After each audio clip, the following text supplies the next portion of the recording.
This video submission is for the 2017 Canadian Game Design Awards, and what you see here is what we call the Gambit Board. It is a two-player head-to-head configuration game where one player starting at one end is trying to get all their game pieces down to the other end of the board, while their competitor is coming straight at them and can knock their pieces back to the beginning if they're intercepted. The package contains the board itself, which is 6 rows of 27 divots that hold the marbles, our game pieces. Each player is given 8 marbles in their color and 2 dice in their color as well, and that allows for different variations of play. So for example, if we were to start off a game in a 4x2 configuration, that's our strategic configuration, it would only use the 4 middle rows and eliminate the 2 outer rows. In a sprint configuration, as a 4x1, again we're only using the 4 center rows, eliminating the 2 outer rows. But the standard play is for a 6x1 configuration, using all the rows and only 6 marbles. So we'll set up both ends in a 6x1 configuration and run through a little bit of gameplay. The rules are quite simple. White is trying to get all of their marbles to the other end, at the same time that the black is trying to get all of their marbles to the opposite end of where they started. We've got some oversized dice here. We'll let black roll first. Each roll of the dice is with the 2 dice. In this case, we've rolled a 5 and a 1. The 5 and the 1 can be attributed to 1 marble, or you can split it up between 2 pieces. In this case, we'll go the 1, 2, 3, 4, 5, and the extra 1 for 6. We've got a 6 and a 1 for white as well.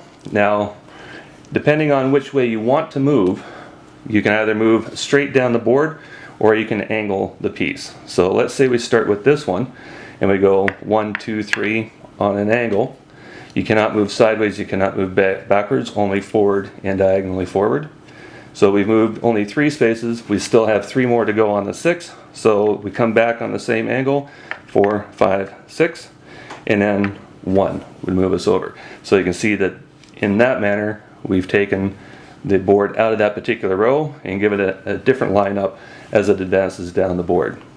As these pieces interact each other, should a black intercept a white or a white intercept a black, let's say we're up here and the black rolls a 4, the black piece would go here and the white piece would go into an available slot at the end. As gameplay advances, there's 3 different stages to the game. So you have the breakout, which is where the pieces are coming at each other but have not interacted yet. You have the battle, which is when the pieces can interact and send each other backwards to their starting positions. And after the pieces are cleared from each other where they're no longer in danger of being intercepted, then we have what's called the sprint. And that is literally the sprint to the finish line. If you're the white and you're trying to get into the end space, you must roll the exact number. If you roll a 3, you're in. If you roll a 4, the piece doesn't move. If you roll a 1 or a 2, and you can take that, then you would move the 1 or the 2.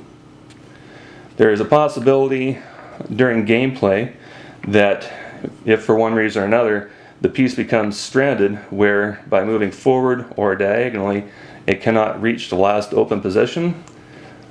That's what we call stranded, and that is the equivalent of sinking an 8-ball in pool. That's an instant loss. Otherwise, it's the first person who gets all their pieces from their end zone into the other end zone before the competitor can do the same.